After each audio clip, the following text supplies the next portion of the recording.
Necesitamos primero definir y entender lo que es un movimiento progresista. La podemos entender como la tendencia política para llegar a un estado de bienestar. Busca la participación ciudadana, la defensa de los derechos civiles, la redistribución de la riqueza, llegar a una igualdad, tener una economía social y el progreso en materia sociocultural. Pero antes, daremos un breve contexto de lo que fueron estas luchas desde la primera mitad del siglo XX. Las luchas obreras y campesinas fueron creciendo y surgieron revoluciones como la Revolución Cubana con Fidel Castro y la nicaragüense con el Frente Sandinista de Liberación Nacional. Así nacen diferentes movimientos y gobiernos progresistas en Latinoamérica.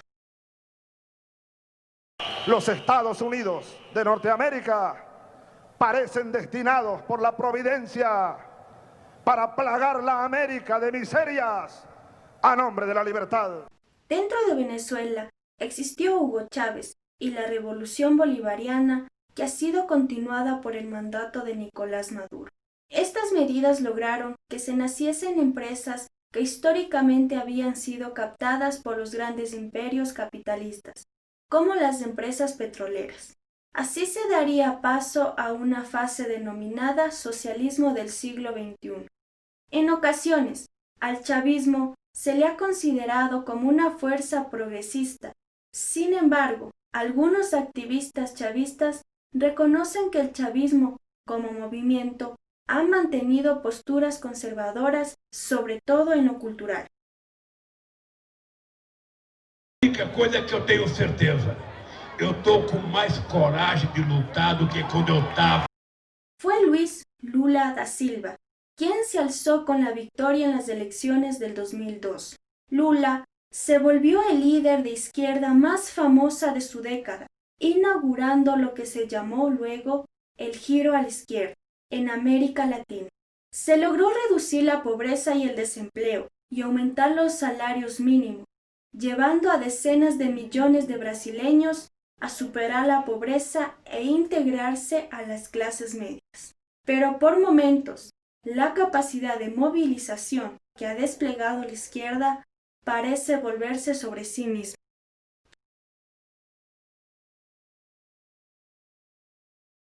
En Chile, el tinte neoliberal no dejaría de estar presente. Para ese entonces, Michelle Bachelet sería elegida en el 2006. Ella no se considera completamente progresista, pero ayudó a unir Chile con la UNASUR, la Unión de las Naciones Suramericanas. De hecho, fue la primera presidenta pro tempore de UNASUR. Queremos saber toda la verdad porque la verdad nos hace fuerte, nos hace grande y nos permite cambiar la historia como corresponde.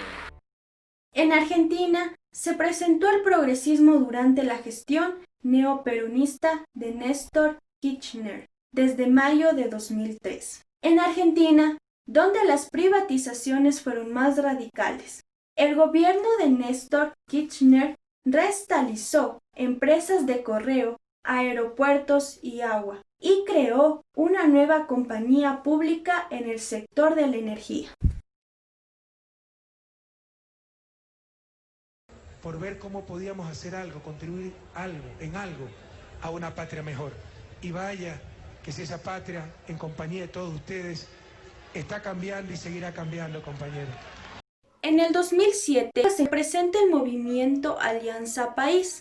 La Revolución Ciudadana busca sobre todo mejorar cualitativamente el estado de la democracia ecuatoriana, mediante reformas concretas al sistema político y económico.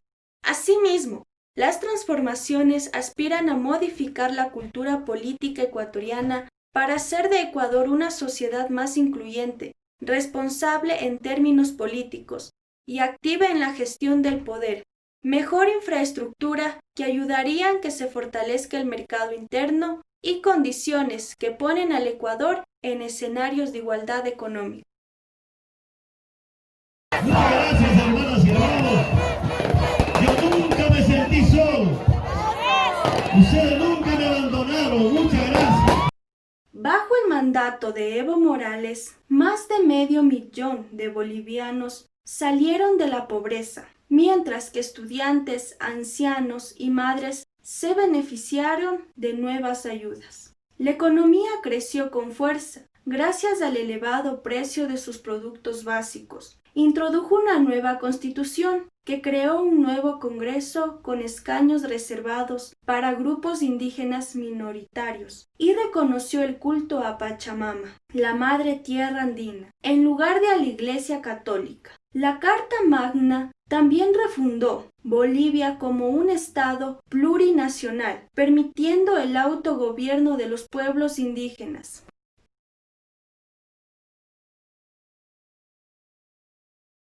Nicaragua. Daniel Ortega de Nicaragua, reelegido varias veces desde 1985, su gobierno se ha caracterizado por constantes manifestaciones por los presuntos actos de corrupción y nepotismo. Además, es fuertemente criticado por haber aprobado la penalización del aborto y la legalización de la homosexualidad. Ortega ha sido acusado de ser autoritario por sus detractores. Hasta se lo ha llegado a catalogar como dictador, como a todos los gobiernos que pertenecen a los movimientos progresistas. Resistencia pacífica, compañeros.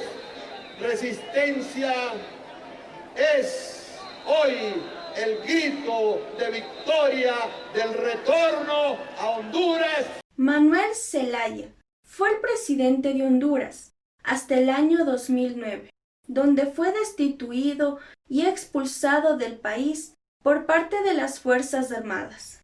Su presidencia se caracterizó por la crisis que enfrentó, lo que generó olas de protestas de distintos grupos sociales. Se lo considera pertenecer a los movimientos progresistas debido a que atacó a las transnacionales del país. México.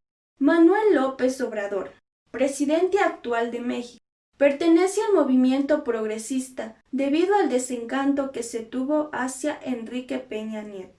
Se elevó su popularidad, lo que le permitió ser uno de los candidatos de la historia del país. Este gobierno tuvo algunas tendencias que se asegura va con los movimientos progresistas. Primero, intentaría generar un estado de bienestar. Para ello, en su primer año de gobierno, articuló el marco legal para facilitar esos fines. Además, AMLO, como se le conoce en México, es el primer presidente en 80 años que privilegia la atención a grupos históricamente olvidados o poco atendidos. La vida se te escapa y se te va minuto a minuto y no puedes ir al supermercado y comprar vida. Pepe Mujica, desde el 2010 hasta el 2015, realiza grandes cambios dentro del país uruguayo. Actividades como una histórica reducción de la pobreza. Se alcanzó el nivel de desigualdad más bajo en la historia de Uruguay. La descentralización de la educación y proyección de la UTEC, Universidad Tecnológica.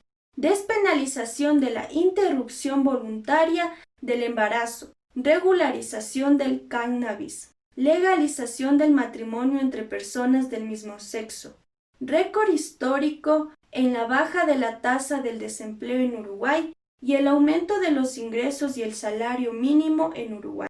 Tenemos claros ejemplos que han buscado cambios reales, alejados del capitalismo, que se han visto realmente afectados, como lo fue Allende en los 70. Esto no es pacífico, porque la gran potencia nunca va a soltar a nuestra América.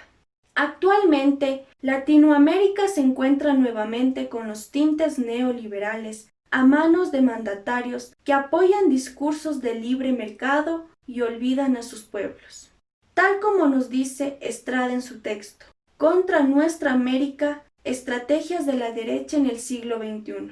En suma, no es admisible que procesos, pueblos, movimientos y partidos hayan puesto y puedan poner en cuestión la dominación capitalista e imperialista. Y por eso merecen castigo, estigmatización, injerencia e intervención militar si fuese necesario. Todo ello con el concurso de poderosas fuerzas políticas, económicas y sociales que han sabido articular un proyecto político de derecha, de alcance transnacional, en que resultaría ideal que fuesen fuerzas internas las que prendiesen la mecha de la inflexión política regresiva para activar a plenitud el internacionalismo del capital. Estrada, 2020, página 46.